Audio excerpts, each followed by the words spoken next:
On en vient à l'escalade guerrière au Proche-Orient après les 2 attaques massives de Beeper, de Tokiwoki. Il y a eu cette semaine une frappe sur le sud, dans la banlieue sud de Beyrouth. Et hier, le Hezbollah a tiré une centaine de roquettes. Israël, ce matin, riposte encore. On voit bien que c'est riposte contre riposte, que le conflit monte crescendo. Est-ce que vous pensez qu'on va aller encore plus loin vers une guerre totale entre le Liban et Israël ?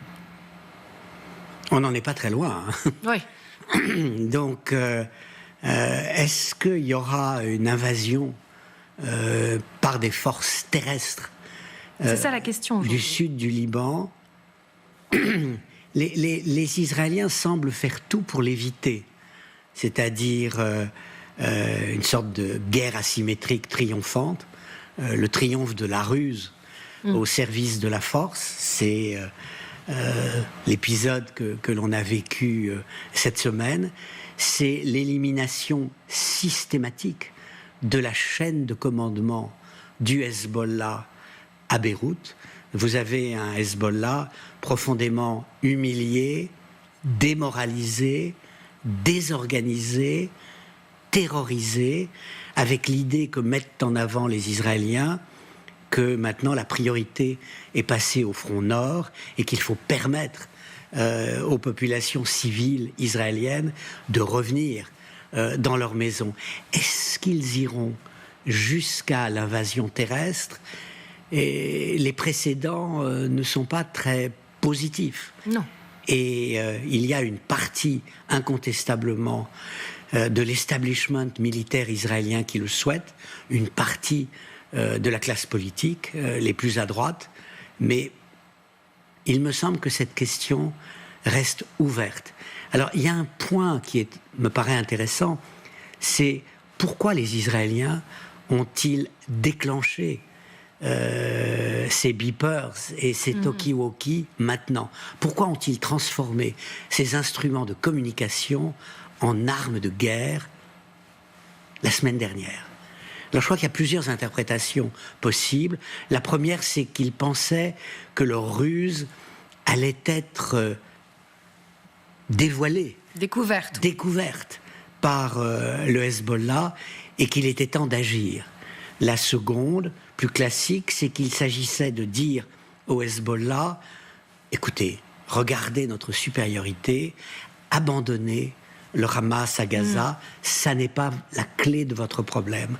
Pensez à vous, reculez-vous un peu, dissociez la cause du Hezbollah de celle du Hamas. La troisième, on vient de l'évoquer, c'est le prélude à une escalade, on l'a vu. Alors il y a peut-être une quatrième interprétation, plus hypothétique encore, qui consisterait à dire les Israéliens ne savent pas quel sera demain le résultat des élections américaines. Ils se demandent si une victoire éventuelle de Kamala Harris ne constituerait pas un frein pour eux.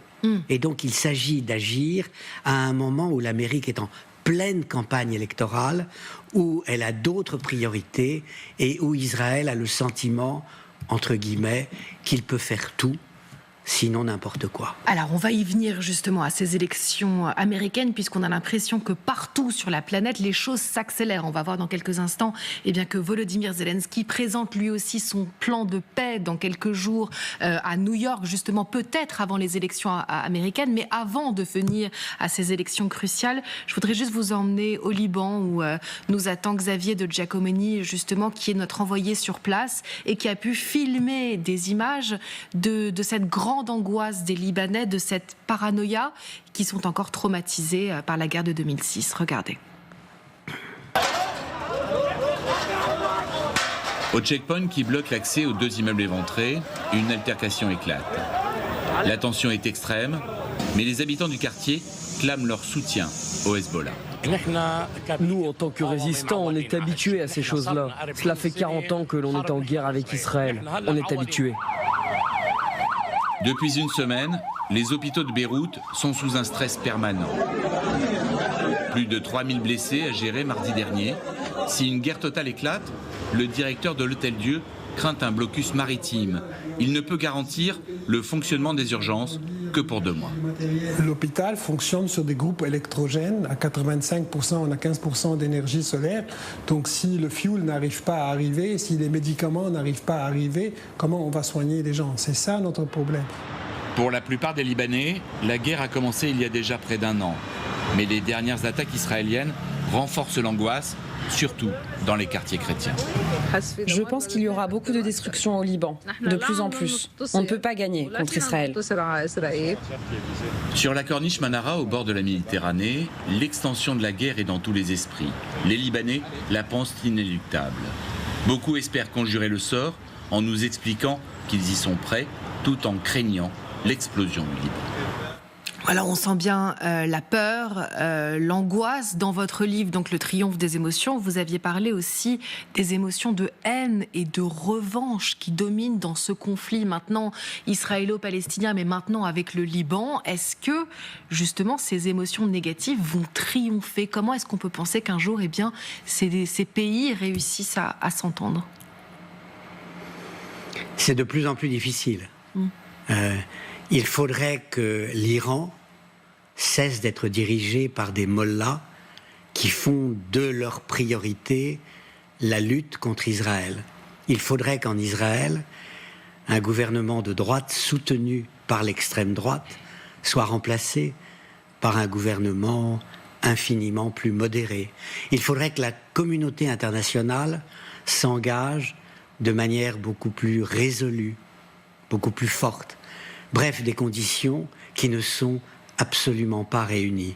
Et le Liban est, d'une certaine manière, une victime de sa géographie, il est trop près d'Israël, victime de ses institutions qui sont trop faibles, victime de la présence en son sein de cet État dans l'État qu'est le Hezbollah.